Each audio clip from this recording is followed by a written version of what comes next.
जब युद्ध होता है तो पहले सेना तैयार की जाती है, जब मैच होता है तो टीम तैयार होती है। देश के इलेक्शंस में जो बेहतर टीम साबित होगी वही जीतेगी, और नरेंद्र मोदी देश के चुनावों में सर्वश्रेष्ठ कप्तान साबित हुए हैं। अब नरेंद्र मोदी की टीम में 3 नए प्लेयर्स की एंट्री होनी है, 3 स्पॉट खाली हैं। मध्य प्रदेश, राजस्थान और छत्तीसगढ़ के नए मुख्यमंत्री चुने जाने हैं। लेकिन इस सिलेक्शन का क्राइटेरिया क्या होगा? क्राइटेरिया योगी आदित्यनाथ वाला होगा। मतलब नरेंद्र मोदी को अपनी टीम में योगी आदित्यनाथ जैसे 3 और प्लेयर्स चाहिए, जो 2024 के चुनाव में सनातन का वोट एक मुश्त उनके पाले में लाकर उन्हें 400 सीटें जिता सके। बाकी बातें इस रिपोर्ट में।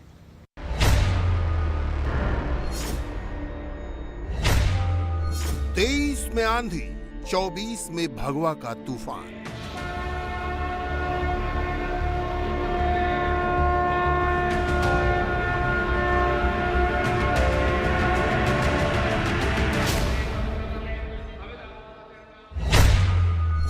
हिंदू वोट का रिमोट, 24 में बम्पर वोट।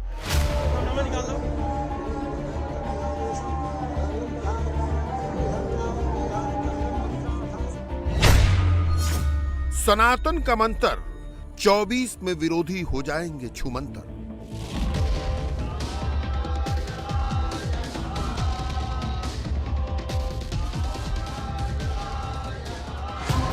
मोदी ने 23 में मंदिर को वोट का रिमोट बनाया और सनातनियों ने बम्पर बटन दबाया।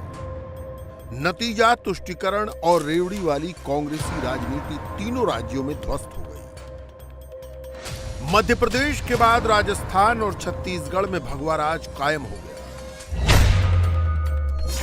मध्य प्रदेश में बीजेपी को 163 सीटें मिली और 48% से ज्यादा वोट मिले। राजस्थान में बीजेपी को 155 सीटें मिली और 41% से ज्यादा वोट मिले। छत्तीसगढ़ में बीजेपी को 54 सीटें मिली और 46% से ज्यादा वोट मिले।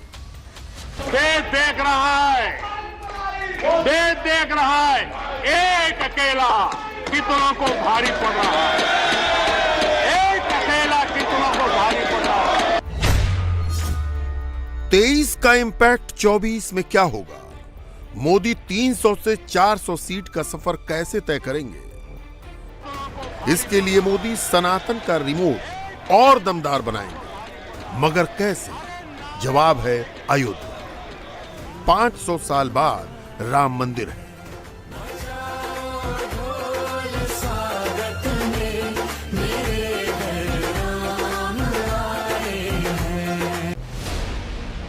चौबीस के चुनावी महायज्ञ में राम मंदिर का जब उद्घाटन होगा, सनातनियों की भावनाओं का ज्वार आसमान पर होगा।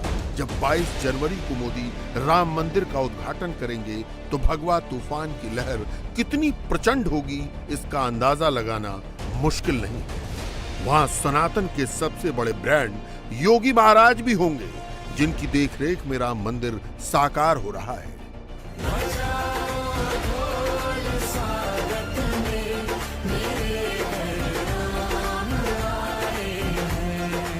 मगर विरोधी खेमा 24 में भगवा तूफान का अंदाजा नहीं लगा पा रहा है, तो उसे 23 की पिक्चर को समझना जरूरी है।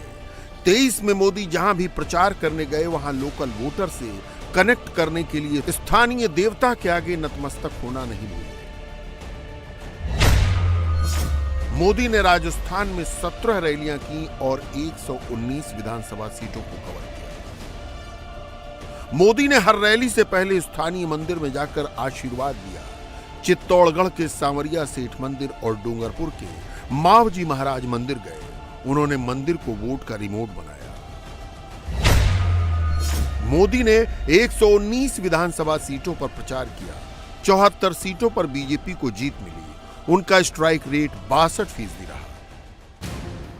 ये ज्यादातर टफ सीटें थी, लेकिन सनातन का रिमोट दबाकर मोदी ने हिंदू वोटर को अपने पाले में करके बीजेपी को शानदार जीत दिला दी। इसकी भविष्यवाणी मोदी ने पहले ही कर दी थी, लेकिन विरोधी उसे मजाक समझ रहे थे।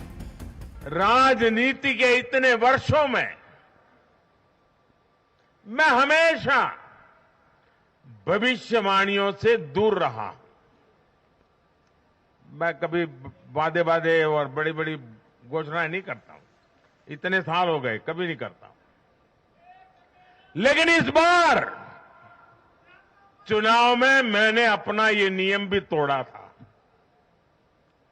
मैंने राजस्थान में मावजी महाराज को प्रणाम करते हुए उन्हीं की धरती पर ये भविष्यवाणी की थी कि राजस्थान में कांग्रेस सरकार लौट करके नहीं आएगी। मध्य प्रदेश ने भी हमें फिर दिखाया है कि भाजपा के सेवा भाव का कोई विकल्प नहीं है। छत्तीसगढ़ के चुनाव की पहली सभा में मैंने खुद कहा था कि मैं आपसे कुछ मांगने नहीं आया हूं, मैं तो आपको 3 दिसंबर के बाद सरकार बनेगी तो शपथ समारोह में निमंत्रण देने के लिए आया। मैं आज पूरी विनम्रता से देश की हर बहन बेटी को यही कहूंगा कि आपसे जो वायदा बीजेपी ने किए हैं वो 100% पूरे किए जाएंगे। और ये मोदी की गारंटी है। सनातन वोट को जगाने के लिए मोदी राजस्थान में पोलिंग से ऐन पहले मथुरा पहुंच गए। जो विरोधी इसे टोटका समझ रहे थे, उन्हें नतीजों में तगड़ा झटका खाना पड़ा। तेलंगाना में सनातन वोट को साधने के लिए मोदी ने तिरुमला मंदिर में दर्शन किए। भारत में सनातन सबसे बड़ा वोट बैंक है और मोदी उसके सबसे बड़े ब्रांड हैं। 2024 में यही सनातन की रिमोट ब्रांड मोदी को 400 सीट की गारंटी दे रहा है, क्योंकि मोदी उन्हें राम मंदिर, काशी विश्वनाथ कॉरिडोर, महाकाल लोक, केदारनाथ धाम दे चुके हैं। अब मथुरा की गारंटी दे रहे हैं।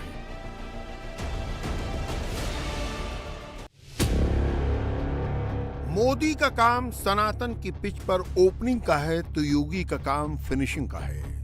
देश में योगी जैसा फिनिशर किसी और पार्टी के पास नहीं है। मध्य प्रदेश में योगी आदित्यनाथ ने 29 सीटों पर प्रचार किया। बीजेपी 22 सीट जीती। योगी का स्ट्राइक रेट 85% रहा। जय श्री राम, जय श्री राम, जय श्री राम। राजस्थान में योगी का स्ट्राइक रेट 100% रहा। छत्तीसगढ़ में करीब 92% रहा। 2024 में राम मंदिर पब्लिक के लिए खोले जाने के बाद योगी का स्ट्राइक रेट कितना होगा, इसका अंदाजा लगा सकते हैं।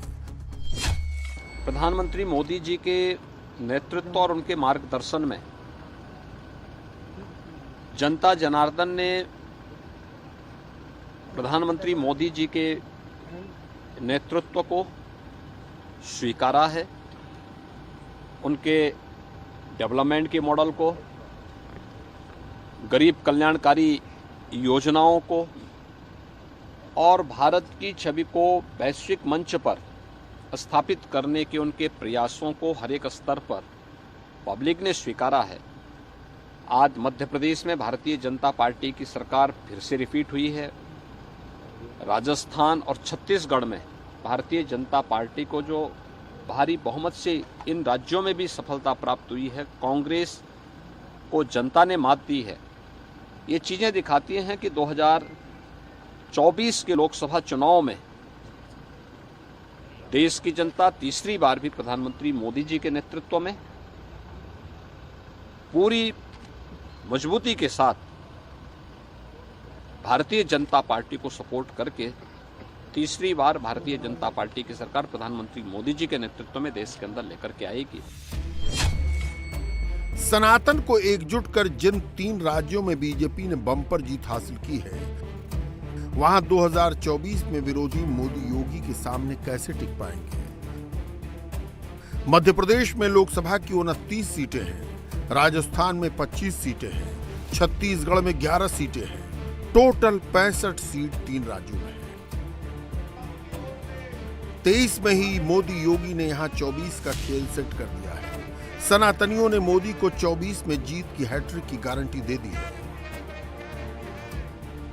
अब सवाल है कि 23 के नतीजे देखने के बाद 24 में विपक्ष क्या सरेंडर कर देगा? अगर लड़ेगा तो किस मुद्दे पर लड़ेगा?